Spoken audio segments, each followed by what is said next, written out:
I'm Justine Rosenthal, editor of The National Interest. We're here today to talk about Russia with Andranik Migranyan, who has served as advisor to Boris Yeltsin. You were a member of Russia's Presidential Advisory Council, from what I understand, from 1993 to 2000. You now work as the director of the Institute for Democracy and Cooperation in New York, and you focus there on improving the U.S. Russia relationship. Thank you so much for being with us today. You're welcome. Now, you have in fact authored a piece for the National Interest online about potential U.S. Russia cooperation on, of course, what continues to be the issue of the day, Iran and Iran's nuclear program. You were not very optimistic about what the United States may be able to get from Russia on this. Can you talk about where you think there might be cooperation and where are the limits to the cooperation?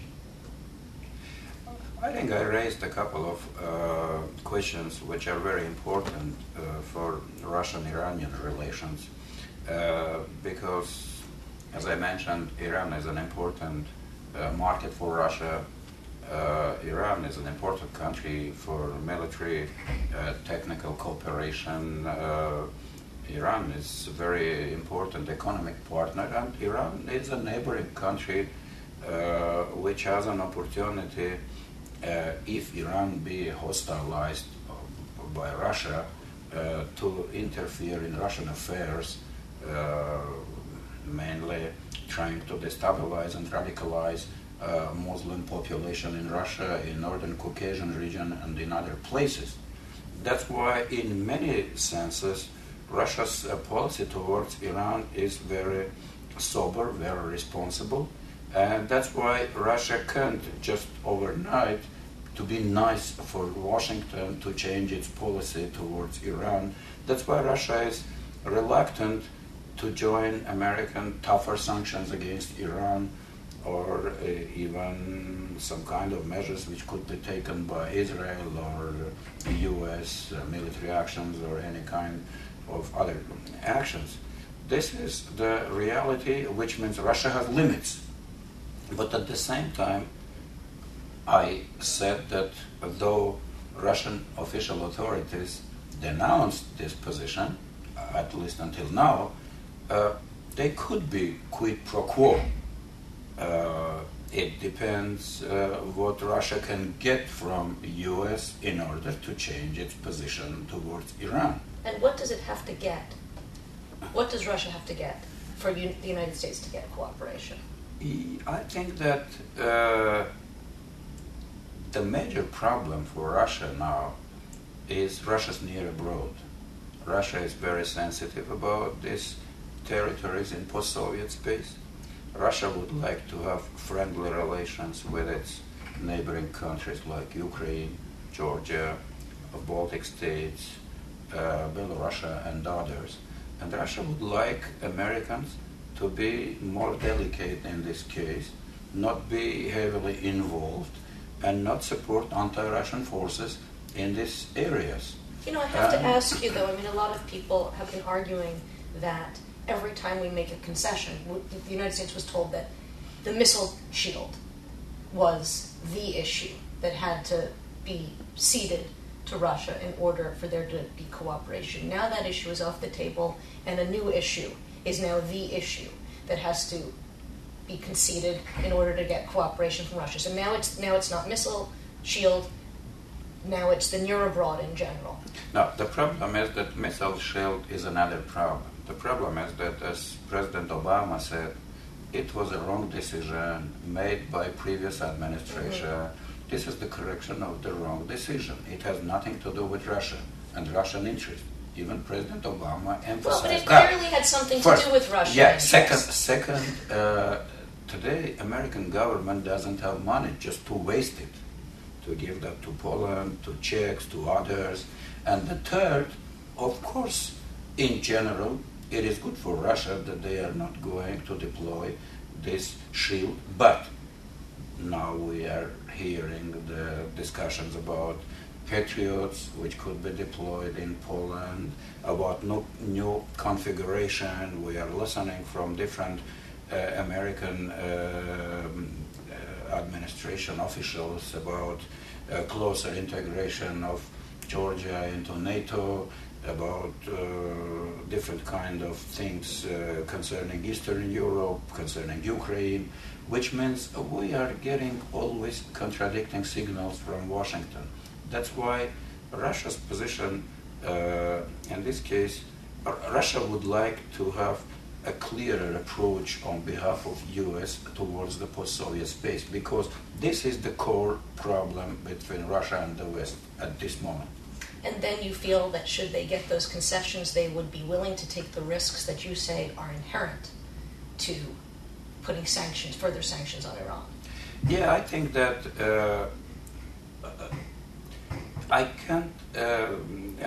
don't think that any Russian foreign minister or official can say that they are making trade-offs on these issues. Of course, officials must say that they are following the principles. But if really on American side there will be a real understanding of Russian concerns in post-Soviet space, in this case I think might be Russia's position could be changed. Now it did sound, however, to me like you said there are very large risks involved for Russia. Yes. And that the demands on the U.S. without really any guarantees seem quite extreme as well. Is the United States perhaps better off to not look for or even attempt to get Russian cooperation on Iran? I mean, how likely do you really think it is? Or if the U.S. can deal with this problem without Russia's participation, it's fine. But I don't think that the U.S. without Russia can handle this problem. But you make it sound to me, I think, like the United States probably isn't going to get Russia's cooperation in any case. No, what I said, and this is again, but this is my position, of course. Of course. It depends how much U.S. is going to go to advance to Russia's demands and Russia's expectations. Well, let's talk about then some specifics of what that means in terms of Georgia, Ukraine, Belarus. It depends. Yeah, what is going to be Russia's or Americans' position towards further NATO expansion? What's going to be concerning forthcoming Ukrainian elections and the outcome of these elections? What's going to happen with Georgia?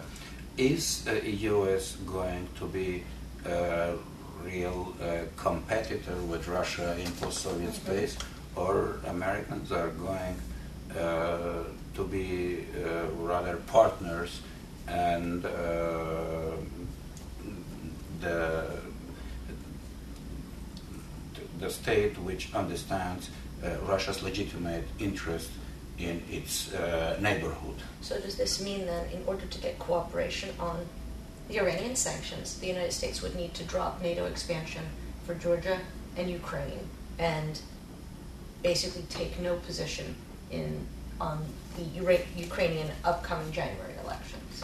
Are those the two key issues? I think these are, at least in my opinion, the most important issues which could be a signal for Moscow that Russia's interests in near abroad are taken seriously.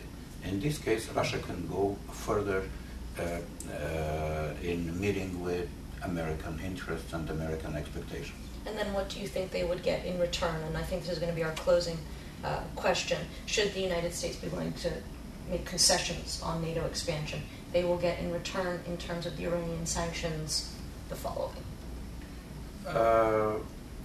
I think in some way Americans must take some obligations, but binding obligations. Otherwise, nobody is going to take seriously the tacitly accepted some way of behavior. But how Americans can do that, it's another thing which is needed to discuss, in what form, more openly, this could be formulated. But what would we actually get from the Russians? Will we get full support for the sanctions? Full participation in the sanctions? I think that Russia can change and can, in this case, really support the U.S. in toughening the sanctions on Iran. Yeah. Thank you so much. I mean, I think we've gotten a really clear picture of what's going on and what it is that at least you believe that Russia I needs. think at least, yeah, this is quid pro quo, though, as I said, no official can say that this is a quid pro quo, but this is the principal line of behavior.